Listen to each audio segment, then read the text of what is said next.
नमस्कार।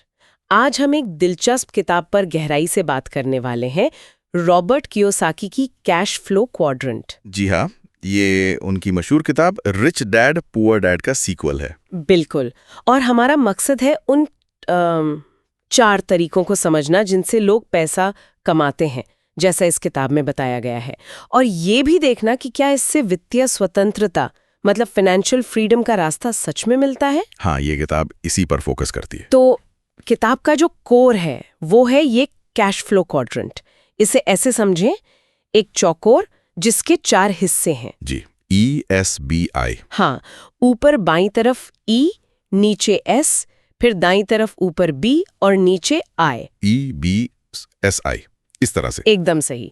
E मतलब employee, जिनके पास नौकरी है, वो एक तय आमदनी और कह सकते हैं सुरक्षा के लिए अपना समय बेचते हैं। हाँ बिल्कुल, समय बराबर पैसा उनके लिए। और S यानी सेल्फ एम्प्लॉयड या स्पेशलिस्ट, जैसे डॉक्टर, वकील या आजकल के फ्रीलांसर्स, कंटेंट क्रिएटर्स।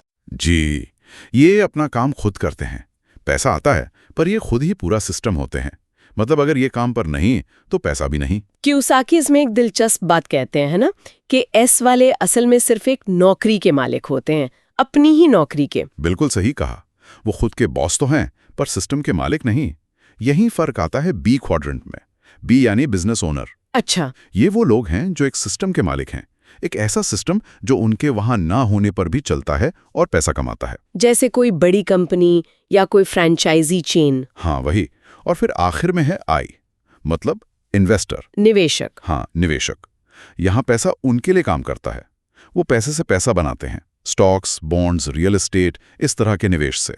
कियोसाकी के हिसाब से असली दौलत यहीं बनती है। और यहीं पे कियोसाकी का वो मशहूर कोट आता है कि अमीर लोग पैसे के लिए काम नहीं करते, वे पैसे को अपने लिए काम पर लगाते हैं। बिल्कुल, ये पूरी किताब का सार है एक तरह से। सुनने में तो ये बहुत अच्छा लगता है, पर इसका असल मतलब क्या है, मतलब डे टू डे लाइफ में? देखिए, इसका मतलब है सोच का फर्क, माइंडसेट का। किताब कहती है कि सच्ची वित्तीय स्वतंत्रता E और S में रहकर पाना बहुत मुश्किल है।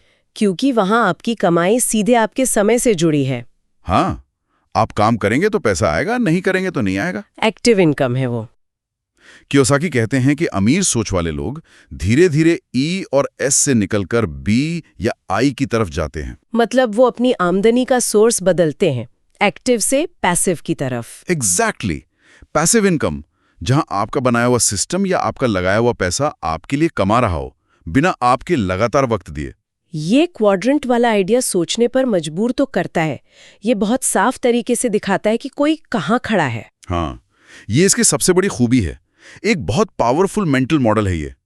तुरंत समझ आता है कि आप किस पर निर्भर हैं, नौकरी, अपना हुनर, सिस्टम या निवेश। और इसे पैसे की बात नहीं लगती, जैसा आपने कहा, ये सोच बदलने की बात ज्यादा है। बिल्कुल, ये डर बनाम अवसर की कहानी है। सुरक्षा बनाम स्वतंत्रता की, कमी की सोच मतलब स्कार्सिटी माइंडसेट बनाम प्रचुरता यानी अबंडेंस माइंडसेट। ई वाले अक्सर सुरक्षा खोजते हैं, तनख्वाह की गारंटी, जी, जबकि बी और आई वाले अवसर और नियंत्रण चाहते हैं। कियोसाकी का मानना है कि ये डर ही है, नौकरी खोने का डर या फेल होने का डर, जो लोगों को ई और एस में बांधे रखता है। लेकिन ये बदलाव करना, मतलब ई या एस से बी या आई में जाना, क्या ये वाकई सबके लिए मुमकिन है? किताब ये तो बताती है कि एम्प्लॉय वाली सोच छोड़कर बिजनेस या इन्वेस्टर वाली सोच अपनाओ। हाँ, वो मानसिकता बदलने पर जोर देते हैं। और ये आज के फ्रीलांसर्स या कंटेंट क्रिएटर्स के लिए बहुत ज़रूरी हो सकता है, जो अक्सर एस में होते हैं। उन्हें ये समझना कि सिर्फ अच्छा काम करना काफ़ी नहीं, एक स्केलेबल सिस्टम बनाना होगा। बिल्कुल, यहीं पर सिस्टम की अहमियत समझ आती है। यहीं पर कुछ सवाल भी उठते हैं, जैसे किताब कैसे करें, इस पर कितनी प्रैक्टिकल सलाह देती है? ये एक आलोचना है। किताब क्या और क्यों पर ज्यादा फोकस करती है, पर कैसे पर मतलब स्टेप बाय स्टेप गाइडेंस थोड़ी कम है। ये मोटिवेट करती है पर एक्शन प्लान उतना क्लियर नहीं देती। हाँ, ये मुझे भी लगा। और एक और बात जो थोड़ी सी खटकती है, वो ये कि ये कहना कि हर कोई बी या आई में जा सकता है, ये थोड़ा ज्यादा सरलीकरण नहीं लगता? हाँ, ये दूसरी बड़ी आलोचना है। असल दुनिया में हर किसी के हालात, उनके पास मौजूद रिसोर्सेज, नेटवर्क, मौके, वो सब बहुत अलग होते हैं।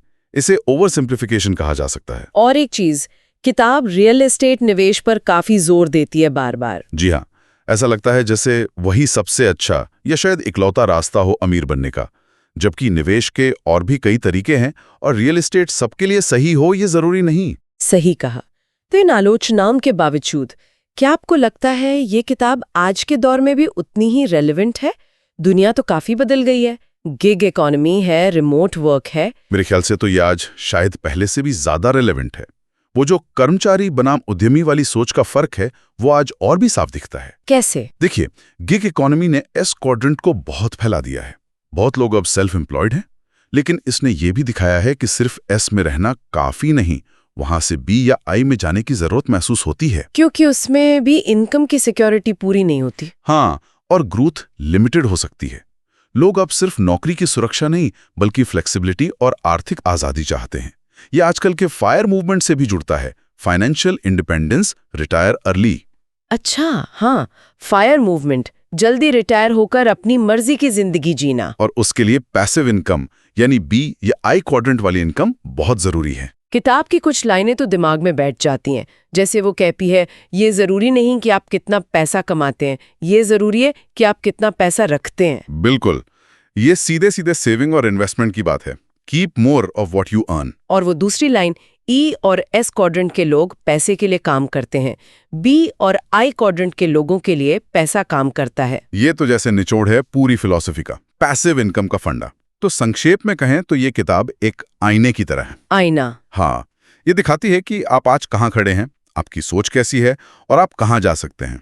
ये एक डायग्नोस्टिक टूल है आपकी वित्तीय सेहत और सोच के लिए। तो आज की इस पूरी बातचीत से ये साफ है कि ये 4 क्वाड्रेंट सिर्फ पैसे कमाने के अलग-अलग तरीके नहीं हैं, बल्कि ये सोचने के भी अलग-अलग तरीके हैं। जी हाँ, मानसिकता का खेल है काफी हद तक। और इन्हें समझना शायद अपनी वित्तीय स्थिति को बेहतर बनाने की दिशा में पहला पर एक बहुत ही अहम कदम हो सकता है। बिल्कुल। और जाते जाते एक विचार छोड़ जाते हैं सबके लिए सोचने को। जरूर। इन क्वाड्रेंट्स को समझने के बाद खुद से ये सवाल पूछना चाहिए, क्या किसी एक क्वाड्रेंट में, खासकर ई या एस में, टिके रहना वाकई हालात की मजबूरी है या फिर सिर्फ एक आदत बन गई है जिसे बदलने की हमने कभी कोशिश ही नहीं की?